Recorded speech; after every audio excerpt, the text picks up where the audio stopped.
নড়াইলের লোহাগড়া উপজেলার ঝামারঘোপ খালের উপরে ভাঙা এই সেতুটি যেন কয়েক হাজার মানুষের দৈনন্দিন দুঃখের প্রতীক।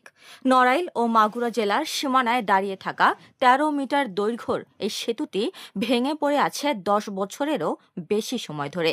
ঝুঁকি নিয়ে প্রতিদিন এই সেতু পার হচ্ছেন গ্রামের কৃষক, শ্রমিক, স্কুল পড়ুয়া শিশু, এমনকি রোগী বহনকারী ভ্যানও। আমরা প্রতিদিন নিয়ত ৩-৪ বার এই ব্রিজের উপর দিয়ে যাওয়া আসা করি। এই ব্রিজটার ভাঙার জন্য আমাদের অনেক সময় ভয় করে। এই ব্রিজের কাঠের জন্য অনেক সময় আরো অনেক গাড়ি উল্টে যায়। আমাদের এপাশে লাহুড়িয়া, ঝামারঘোপ, কালীনগর থেকে অনেক ছাত্রছাত্রী খলিশাখালী স্কুলে যায় এবং নোহাটা ওপাশে মাগুরায় একটা রুগী নিয়ে যাব গিলিভাড়া দেশে সর্বনিম্ন ২০ কিলোমিটার ঘুরে আসতে হয়। এটা রুগীর অনেক ঝুঁকিপূর্ণ থাকে। ২০০১ সালে স্থানীয় সরকার প্রকৌশল অধিদপ্তর সেতুটি নির্মাণ করেছিল।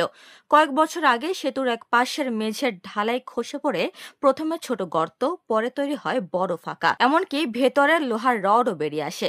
বছর ৪ আগে একটি ট্রাক চলার সময় সেতুটি সেই দিকটি হেলে পড়ে, ভাঙাচোরা দুপাশের রেলিংও।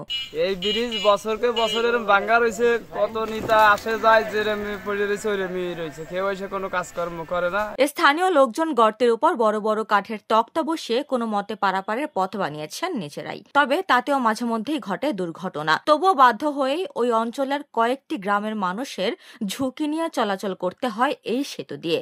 ভাঙা সেতুর এই দুরবস্থা সেখানকার গ্রাম জীবনের স্বাভাবিক ছন্দকেও যেন থামিয়ে দিয়েছে। ভাঙ্গা ব্রিজের কারণ আমরা পাট মাথায় করে গাটাতে আছে, বহুত কষ্ট করতে আছে, আসা যায় না, খালি টলি নিয়ে আসা যায় না, বহুত পরিশ্রম হয়। এই ব্রিজটা ৩-৪ বছর ধরে ভাঙ্গা, বহুত গাড়ি উল্টে গেছে এই জায়গায়। এখন এই পাট উভার তাই না, এইভার মাথায় করে গাটাতে হয়েছে আমাদের। আর নারায়ণ মিটে পুরো ৯টায় প্রায় না বেশি ১৫ কিলো আর এই বেশি ৩০ কিলো। এ বিষয়ে জেলা স্থানীয় সরকার প্রকৌশল অধিদপ্তর বলছে, আগামী ১ মাসের মধ্যেই সেতুটি নির্মাণের কাজ শুরু হবে। বছর খানেকের মধ্যে তা চলাচলের জন্য উন্মুক্ত হবে।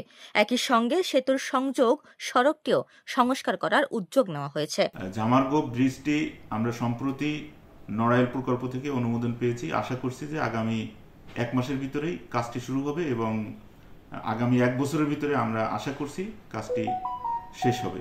উপমা রায়, সোনালী নিউজ।